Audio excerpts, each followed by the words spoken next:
नमस्कार, मैं हूं आंचल आनंद। 3 देशों की यात्रा के तहत प्रधानमंत्री नरेंद्र मोदी संयुक्त अरब अमीरात की राजधानी अबू धाबी पहुंच रहे हैं। पीएम बनने के बाद नरेंद्र मोदी का यूएई में ये दूसरा दौरा है।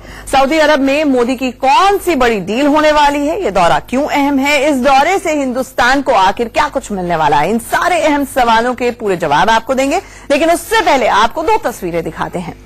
मोदी के स्वागत में सऊदी अरब अमीरात इंडिया के रंग में पूरी तरह से रंग गया है। ये तस्वीरें अबू धाबी की नेशनल ऑयल कंपनी की बिल्डिंग की हैं, जो तिरंगे में रंगी हुई है। प्रधानमंत्री मोदी के सम्मान में ये बिल्डिंग भारत के रंग में रंगी गई है। दूसरी तस्वीर यूएई के अखबारों की है, जो मोदी के स्वागत की तस्वीरों से अटे पड़े हैं। खलीज टाइम्स और गल्फ न्यूज में मोदी के 2 साल पुराने यूएई दौरे की तस्वीरें भी प्रमुखता से छापी गई हैं।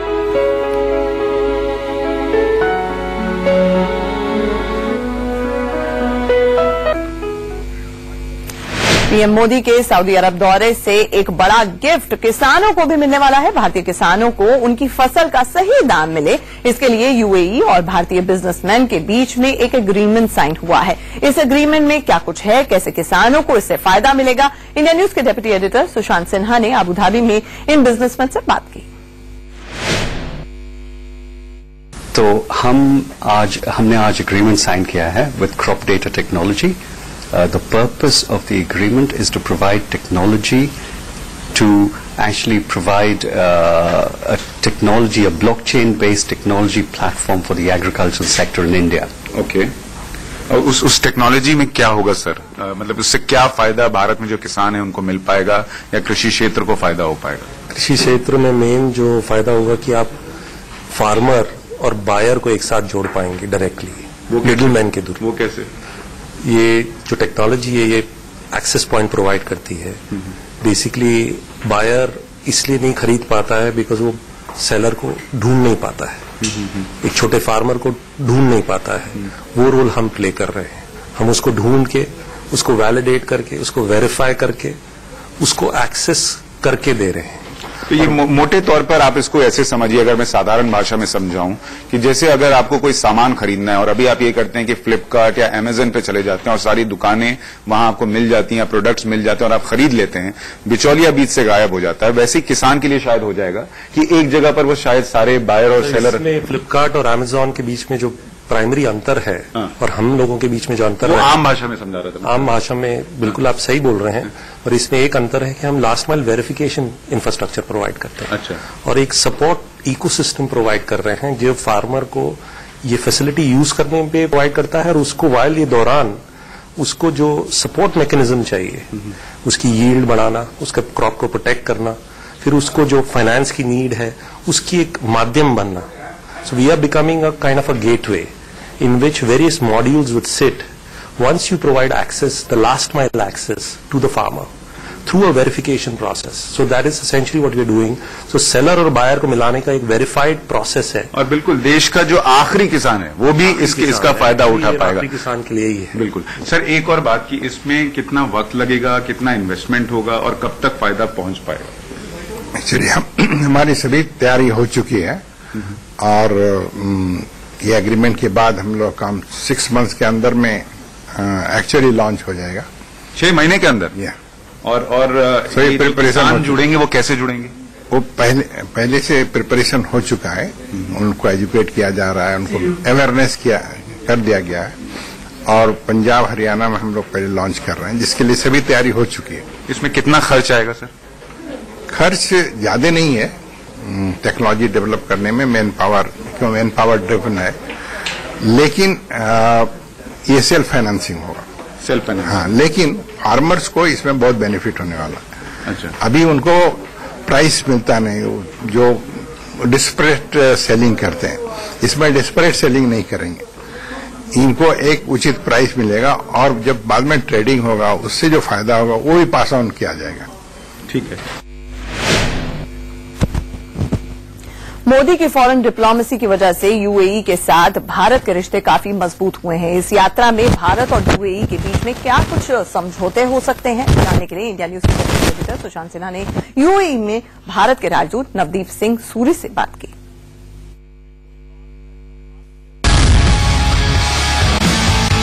एक वक्त था कि 34 साल तक कोई प्रधानमंत्री आया नहीं, अब वो वक्त है कि प्रधानमंत्री बीते 2.5-3 साल में दोबारा आ रहे हैं।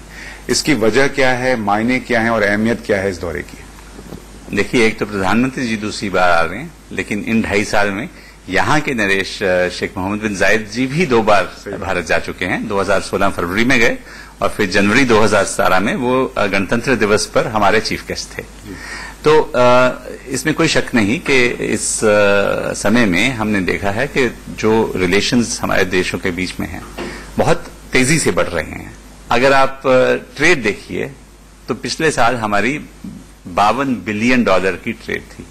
तो चीन और अमेरिका के बाद यूएई तीसरे नंबर पर आता है एज आर ट्रेडिंग पार्टनर।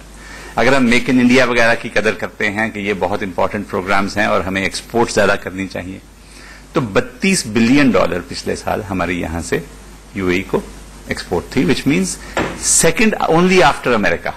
तो जब हमने पिछले साल comprehensive strategic partnership agreement sign किया प्रधानमंत्री जी ने और शेख मोहम्मद बिन जायद ने, तो उसका मतलब क्या है, किस तरह हम डिफेंस में, सिक्योरिटी में, एनर्जी कोऑपरेशन में और चीजों में आज के दिन बातचीत कर रहे हैं। मेरा ख्याल 5 साल पहले अगर हम यहां होते तो हम सोचते ये असंभव है। तो ये एक तब्दीली आई है रिलेशनशिप में जी। साथ में सर, अभी जब ये दौरा है, इसमें जब बातचीत होगी शेख साहब से प्राइम मिनिस्टर मोदी की, तो एजेंडे पर क्या होगा और जो एमओयू साइन होने वाले हैं उस पर अगर आप कुछ बता सके, वो किन क्षेत्र में होंगे? देखिए, कुछ इन्फॉर्मेशन के लिए तो आपको आज शाम तक इंतजार करना पड़ेगा, लेकिन मोटे तौर पर मैं ये कह सकता हूं कि आप एक बहुत ही महत्वपूर्ण एग्रीमेंट देखेंगे एनर्जी सेक्टर में।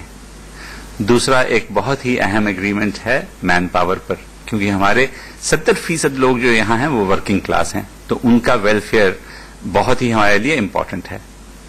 तीसरा आप देखेंगे रेलवे सेक्टर में, क्योंकि यहां आज के दिन में रेलवे क्षेत्र जो है बहुत सीमित है, लेकिन इनकी काफी प्लान्स और हम चाहते हैं कि उसके साथ हम भी शामिल हों और पार्टनरशिप करें। हमारे जो प्रोडक्ट्स हैं, हमारी जो कंपनीज हैं, उनको यहां पर एक मार्केट मिले। और चौथा एग्रीमेंट जो है एक स्टॉक एक्सचेंजेस के बीच है। लेकिन इसके अलावा और कई एग्रीमेंट्स जो हैं प्राइवेट कंपनीज के बीच भी हो रहे हैं और उनकी भी बहुत अहमियत है।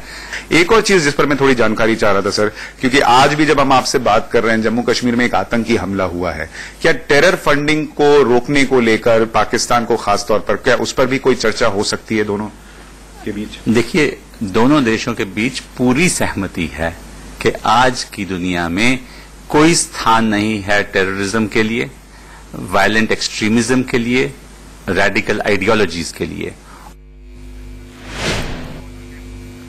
और चलिए अब आपको सीधी तस्वीरें दिखाते हैं। यूएई से आ रही हैं ये तस्वीरें। आबू धाबी पहुंच चुके हैं प्रधानमंत्री मोदी। आपको बता दें कि पैलेस्टीन में अपना दौरा वो रैप अप करके अब आबू धाबी पहुंच चुके हैं। यहां पर उनका सेरेमोनियल वेलकम हो रहा है, उनका स्वागत समारोह किया जा रहा है। तस्वीरें देखिए।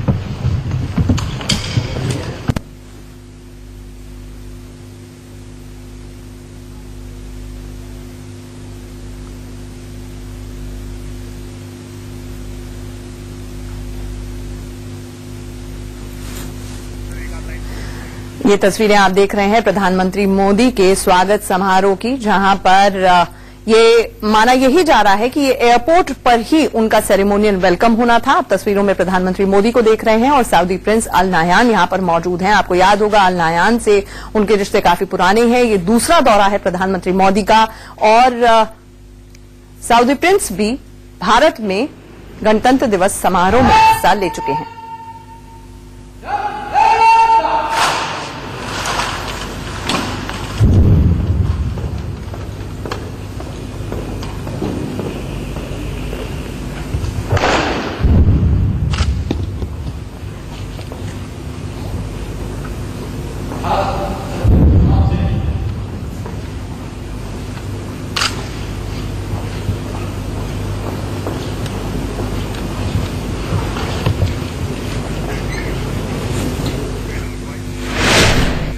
तो प्रधानमंत्री मोदी आबू धाबी पहुंच चुके हैं। मोदी आबू धाबी में एक हिंदू मंदिर की आधारशिला भी रखेंगे। आबू धाबी में ये मंदिर दिल्ली के अक्षरधाम मंदिर की तर्ज पर ही बनाया जाएगा।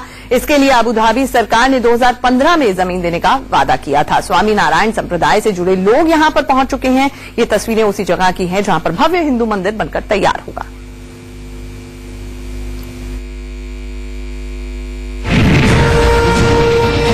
इस वक्त मैं जिस जगह पर खड़ा हूं वो इतिहास का गवाह बनने वाली जगह है और मेरे पीछे अगर आप देखेंगे तो सिर्फ और सिर्फ जमीन नजर आती है दूर दूर तक। ये 20,000 स्क्वायर मीटर का एरिया है और अभी इस वक्त सामने जो आप ये इमारत नुमा चीज देख रहे हैं, फिलहाल तो ये पंडाल है, लेकिन ये जो है वो मंदिर होगा जो कि अबू धाबी में बनने वाला है। और इस्लाम जहां से जिस इलाके से आगे बढ़ा, फैलता चला गया दुनिया में, वहां पर दुनिया का नहीं लेकिन कम से कम अबू धाबी का सबसे बड़ा हिंदू मंदिर बनकर तैयार होने जा रहा है, जो अपने आप में बहुत बड़ी बात है। इसको इस लिहाज से समझिए, मैं आपको अंदर से मंदिर कैसा होगा वो भी दिखाऊंगा। अभी तो ये सिर्फ ढांचा तैयार हुआ है, लेकिन ये मंदिर जो है वो 20,000 स्क्वायर मीटर में होगा। और इसकी खासियत मैं आपको इसलिए बता रहा हूं कि पूरे यूएई में सिर्फ दुबई में 2 हिंदू मंदिर हैं और 1 गुरुद्वारा है।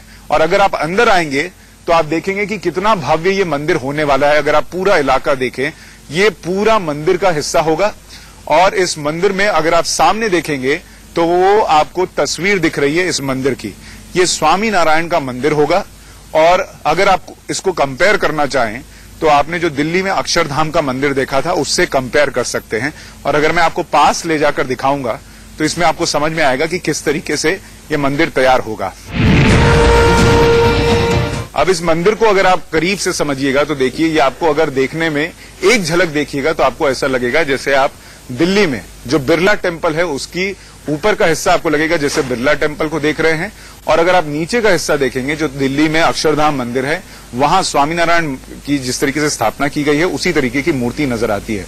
इसमें अगर आप बाईं तरफ देखेंगे तो राधा कृष्ण की मूर्ति होगी, उसकी बाईं तरफ आप देखेंगे तो शिव पार्वती नजर आते हैं, और अगर आप दाहिनी तरफ देखेंगे तो राम और सीता नजर आते हैं, और उसके बगल में भगवान अयप्पा नजर आते हैं। तो ये वो मंदिर का ढांचा है जो कि मंदिर बनकर तैयार होगा। और आपको यकीन नहीं होगा कि ये सिर्फ और सिर्फ 9 से 12 महीने के अंदर तैयार कर लिया जाएगा।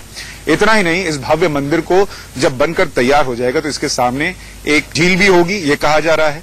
इसके अलावा बहुत ही खूबसूरत तरीके से इसको सजाया जाएगा। अगर आप अक्षरधाम के मंदिर में गए होंगे दिल्ली में तो आपने देखा होगा कि जबरदस्त वहां पर बाग बगीचे बनाए गए हैं। तो उसी तरीके से ये पूरा हिस्सा जो है अगर आप देखें कितना भव्य नजर आता है।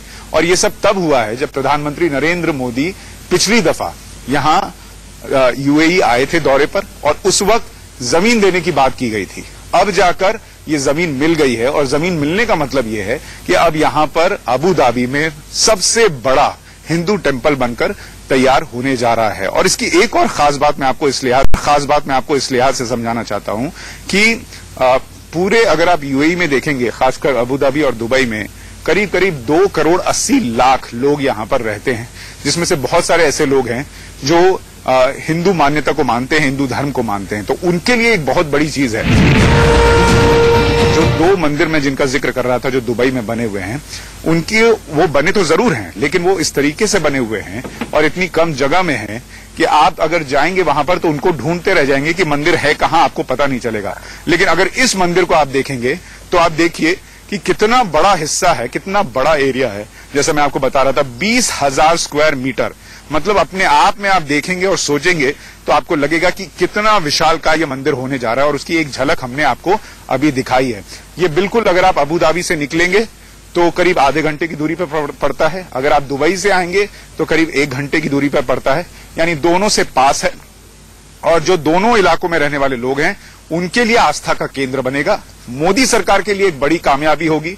भले वहां अयोध्या में राम मंदिर नहीं बन पा रहा हो, लेकिन यहां अबू धाबी में एक ऐसी जगह जहां इस्लाम सबसे ज्यादा माना जाता है, वहां पर एक इतना बड़ा भव्य हिंदू मंदिर बनना अपने आप में एक बड़ी कामयाबी मोदी सरकार के लिए मानी जाएगी। अबू धाबी हाईवे से कैमरा पर्सन जेना के साथ सुशांत सिन्हा, इंडिया न्यूज।